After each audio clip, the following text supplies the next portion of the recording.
We had people ask us, what to expect from a ketamine retreat, right? What is that? What do you do? The best way to explain it, honestly, is what has happened to people that have come to our, ketamine retreat. And today we're going to talk about two different people that had massive healings coming to the ketamine retreat. One with physical pain and one with emotional pain. And how they did it, what happened to them, and where they are now.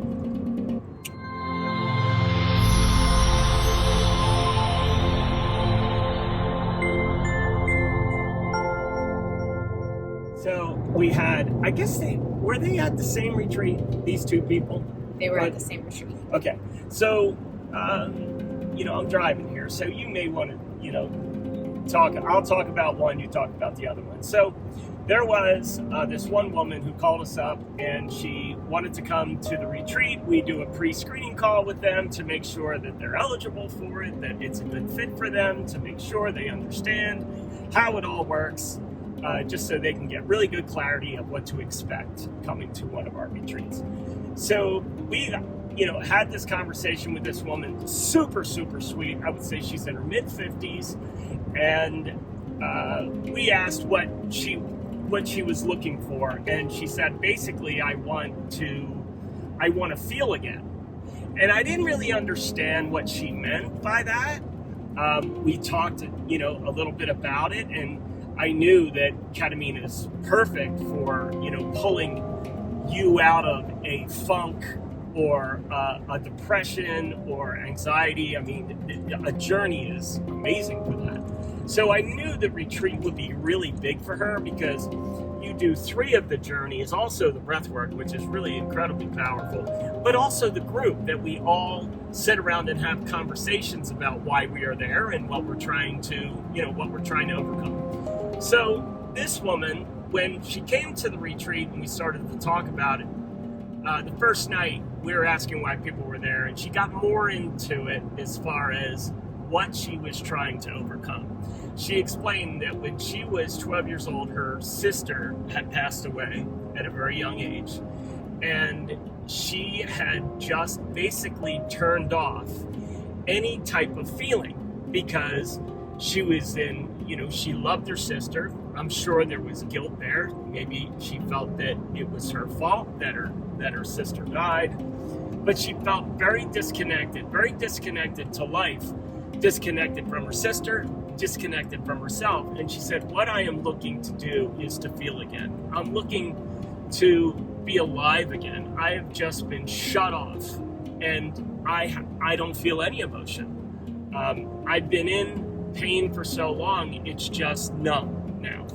So all of us in the group were like, oh my God, wow, we really want to set this intention as a group to help this woman go through this.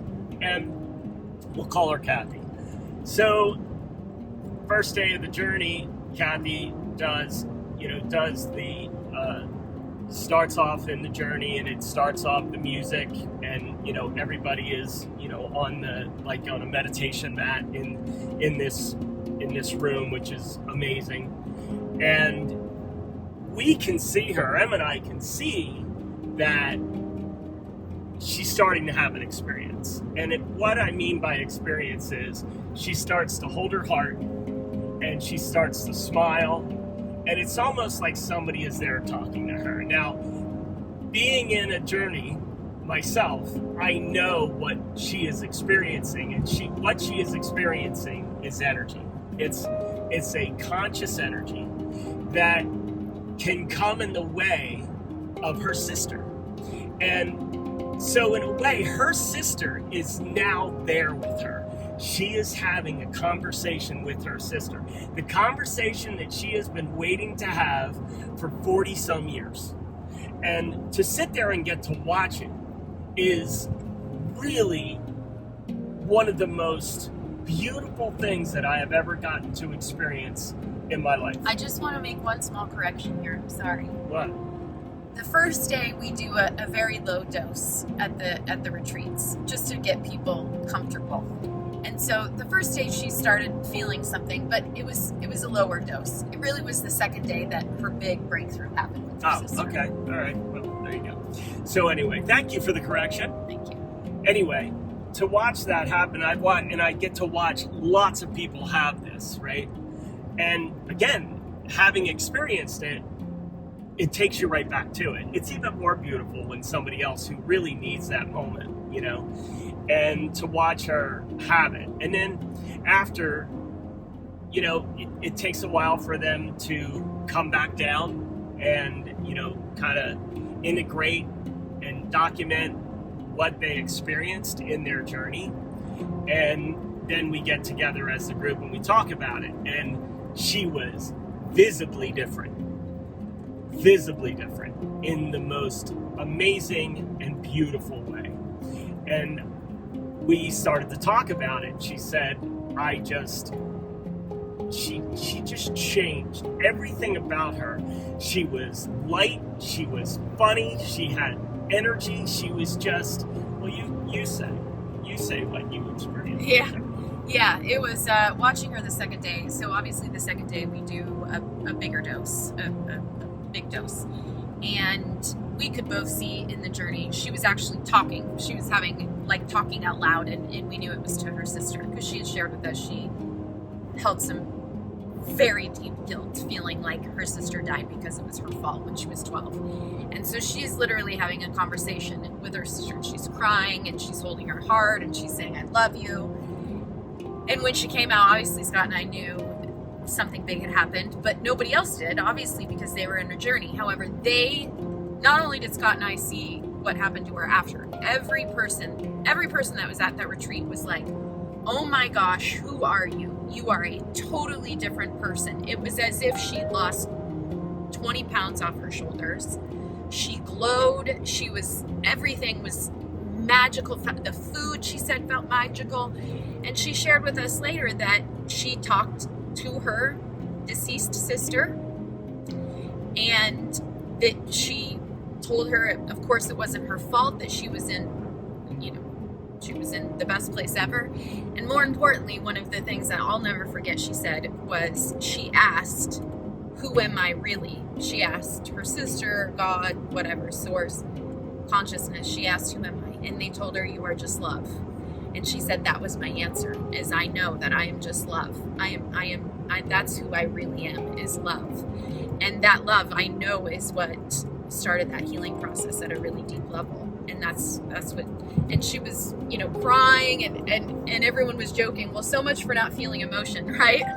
So much for not being able to feel anymore, because through that, talk about the most intense emotion that you could feel, love, was what she got to experience and realize who she really was. That was a huge transformation. And like I said, it wasn't just us witnessing it, it was everybody at the retreat. I would say she was one of the biggest ones. Big standout. Yeah. Absolutely. So the second woman who was at the same retreat, it wasn't that necessarily came during the ketamine journeys, although she did have some massive, expansive experiences. This woman came because she's been practicing meditation. She was a student of Dr. Joe Dispenza for a long time, and in the previous couple of years had been diagnosed with different autoimmune diseases, or doctors just saying, we don't really know what's wrong with you.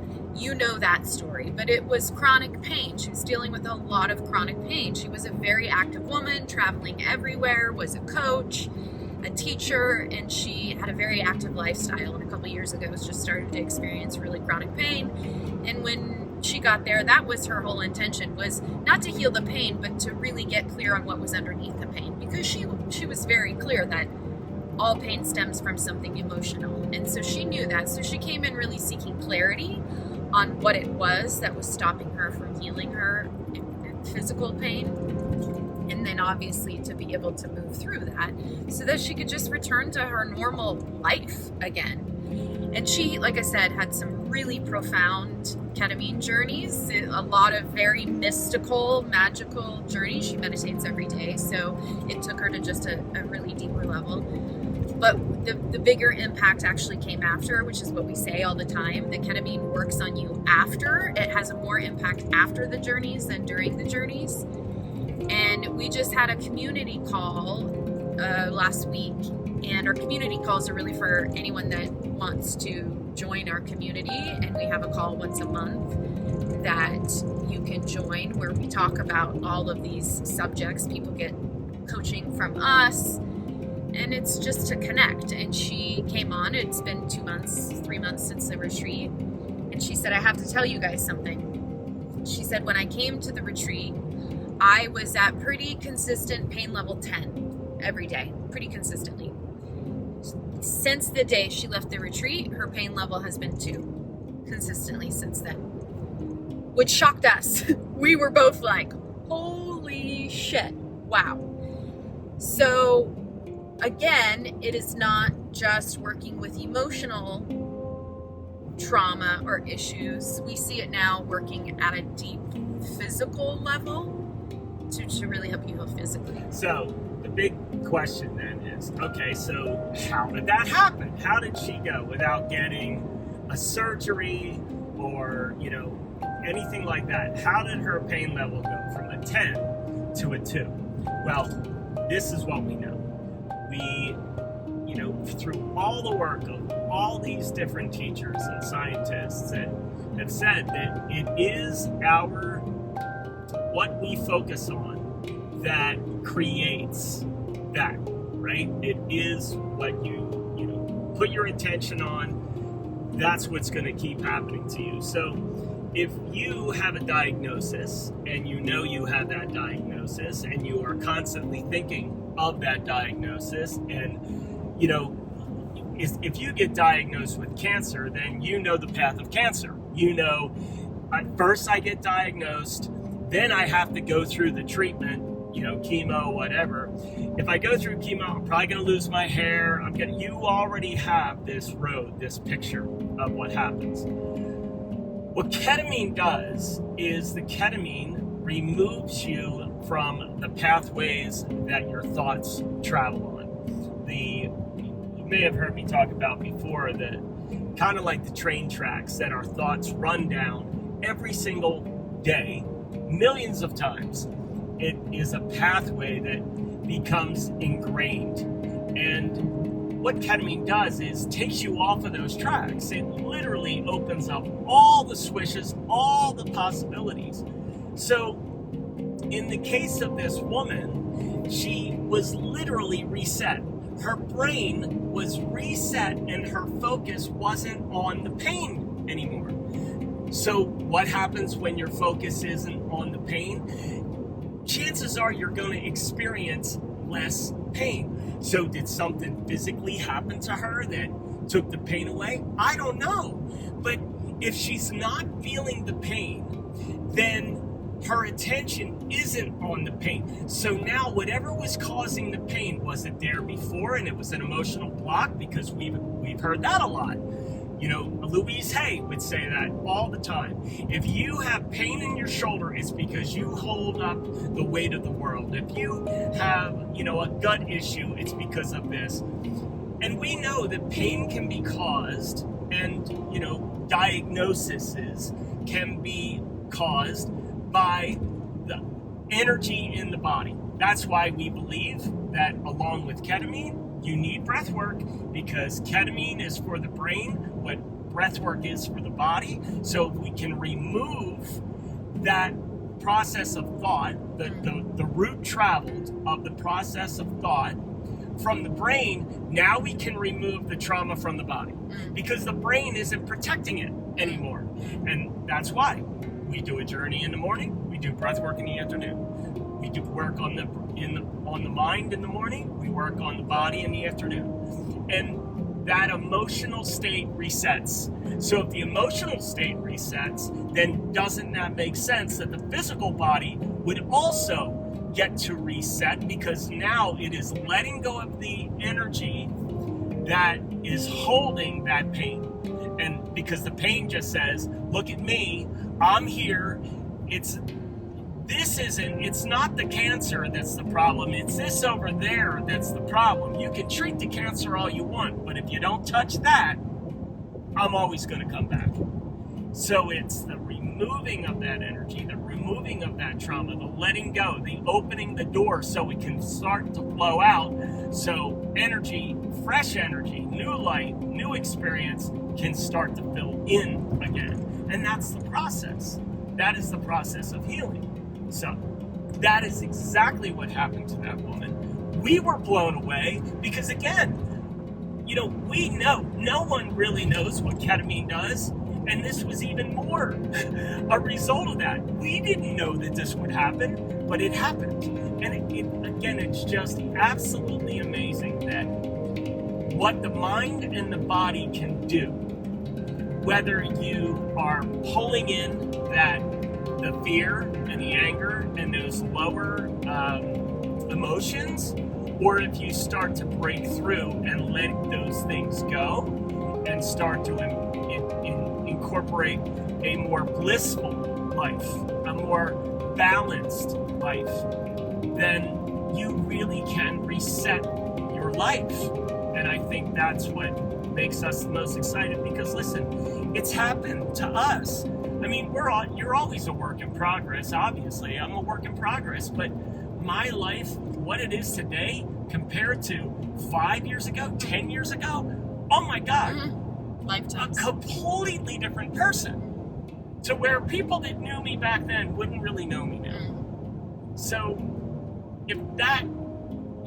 I hope that helps answer, how ketamine does what it does without knowing how it does what it does. Well, which is why I am personally so passionate about teaching and talking about the merging and the blending of science and spirit, science and spirituality, because science didn't have an answer for her. Science and the medical model kept saying, we don't really know why you're experiencing this. We can slap some different autoimmune, which they don't even really know about autoimmune. I do think that we need the science, but if we're not bringing in the full picture, which is the spirit, which is the unexplainable, then you don't have a full picture. And so science couldn't give her an answer where spirit did, where both, like Scott said, this is why we use both the ketamine and the breath work together, because it really takes merging and blending both of those things to have a complete picture and a complete healing. And like I said, that's the importance of bringing those two things together, because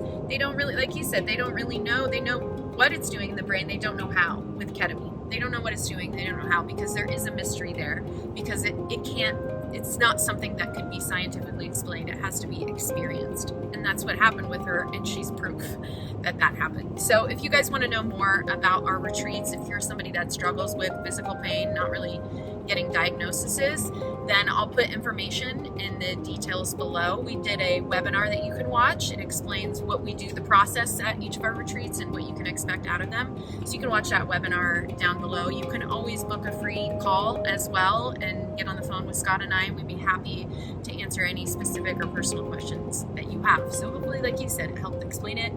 Let us know in the comments if it helped. We will see you next